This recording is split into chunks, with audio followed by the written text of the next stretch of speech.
Good evening. We wanted to come back and update you on the progress of the case this evening. Appreciate you being here.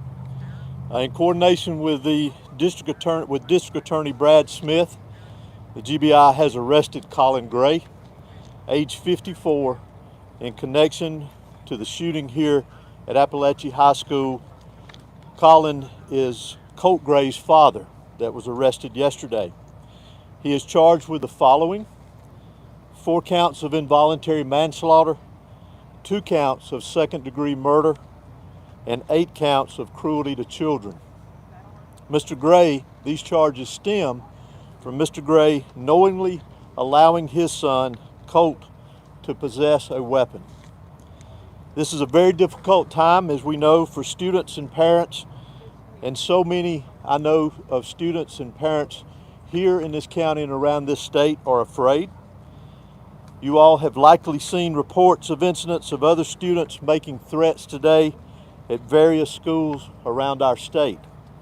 In each of these incidents, police, law enforcement took charges, they made arrests, acted very swiftly, as we take incidents like this very seriously across this state.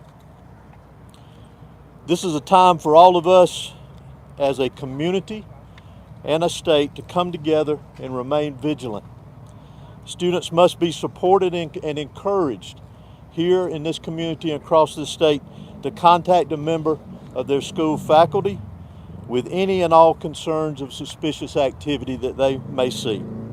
Local, state, and federal law enforcement will continue to work together around the clock in relation to this incident here and any other incidents that come up around this state that raise concern to the safety of our students, faculty, and citizens here in the state of Georgia. Additionally, Colt Gray, that was arrested yesterday for this incident, has now been charged with 4 counts of felony murder. And again, we will continue to work tirelessly to complete this investigation as we move forward. I will go ahead and mention to you, and as I say sometimes, I'm going to go ahead and apologize to you. As y'all all know, that this is a murder investigation. It is a very serious investigation, one that we take serious, one that we will continue to diligently work on and be very thorough with it with the GBI and our local partners here. So you'll have to forgive us if we don't answer a lot of the questions that you ask. I know you have many, and we wish we could answer many of them for you, but we still obviously want to maintain the integrity of this investigation because it has a long way to go for it to be finished. Again, I also want to remind everyone that we need to continue to pray and support the victims that were involved here, the school teachers, the faculty, the students, obviously those that lost their lives, their families, and those that were injured. So I'd like to call on the sheriff to come and give you a brief update on the status of those that were injured from yesterday's event. Thank you. Thank you, Director Hosey. As Director Hosey said, I'd like to say that obviously we're lifting up those families. Our hearts are hurting for them, our kids, our students, our teachers. But the 9 injured, I am very happy to say will make a full recovery. And that's a testament to the response that we had, in my opinion, the response that medical staff responded with, in my opinion, and we're very happy to say that they will make a full recovery after that response.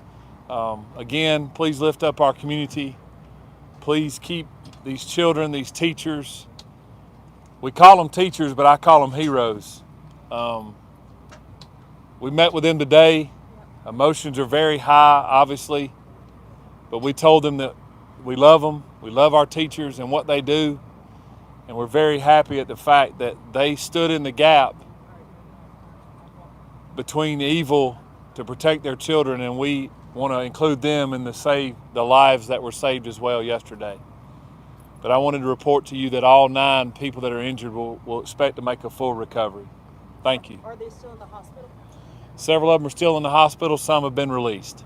And Director, can you please explain, did the father actually give the gun to the suspect? Well, I'm gonna leave it as how I mentioned it in the release, that he knowingly allowed him to possess the weapon. Director, can you tell us about how the arrest happened today? Did you turn himself in? Did you guys make contact with them? How did that go with investigators this afternoon with that arrest? I'm honestly not familiar with the details. All I can tell you is that he is in custody at this time. And is it likely anyone else will be arrested in this case, or is that still just being? It's difficult to say at this point in time. We're obviously still investigating this, following all leads, all evidence, and we'll set to see where it takes us as we progress forward. Director, do you believe that the arrest should have been made sooner? The arrest was made when we had the probable cause to make the arrest. Do we know when his first court appearance will be? I'm not sure. No, Did ma'am. the dad bring him to school?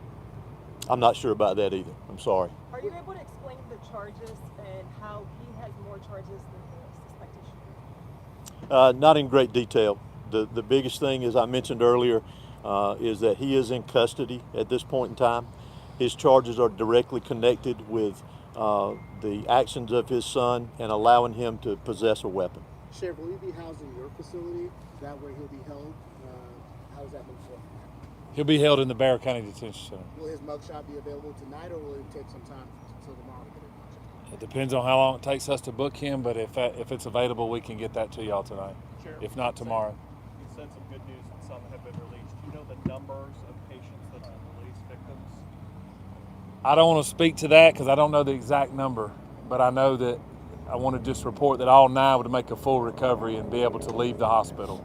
Sheriff, for those 9 people that were injured, do you know if they are a mix of students and teachers or staff, or are they just students? I believe 2 were adult teachers, and the rest, which would be 7, would be students.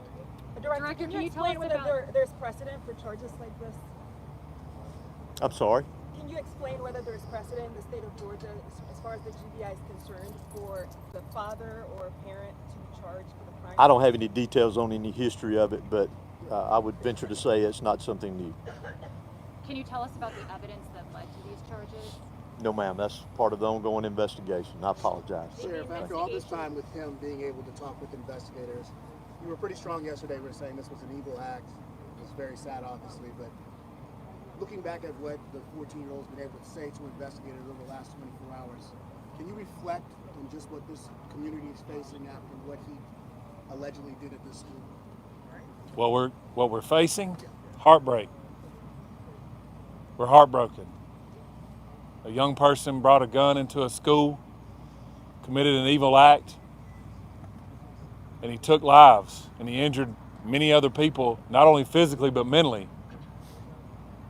But I'm proud of Barrow County. I'm proud of our superintendent. I'm proud of these teachers. I'm proud of these schools. And I'm proud of where I live. And we'll get past this. If you see behind me, up here on the hill, we got a vigil going on at our flagpole. I welcome you to go see those kids and those young people that are hurting. Director, can you please explain whether you're still expecting more charges? I think I answered that earlier. Our investigation is still ongoing, so we'll see where things go with our investigation, and I'll leave it at that. Thank you so much. That's all we have for tonight. Continue to follow GBI on X. Please monitor our website. We did not anticipate another update, but as you can see, it's fluid. Things are developing. Again, we appreciate your patience and your support and your continued prayers